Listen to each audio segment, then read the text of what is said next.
台语字真趣味，乡亲啊，小念手，台语安尼写，小念手。小念手字面上的意思是用手互相念来念去。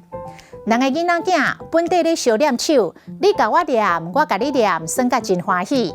但是念到尾啊煞起屁面起冤家。啊，小念手弹出来意思是暗示打暗号。我咧甲长官做报告，好你家再有你小念手，我才无漏开。啊，你也无甲我小念手啊，我哪知影迄件代志袂使讲。因两个人同机倒头小念手，甲一群人好甲拍。东西方两个大国的领袖小念手，为着家己国家的利益，甲小国的权益牺牲掉。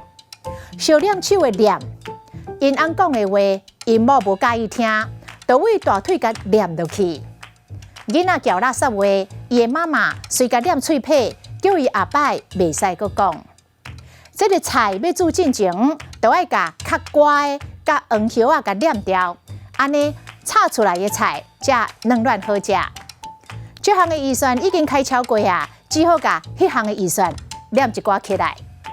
今仔日的台语字小念手，实在真趣味。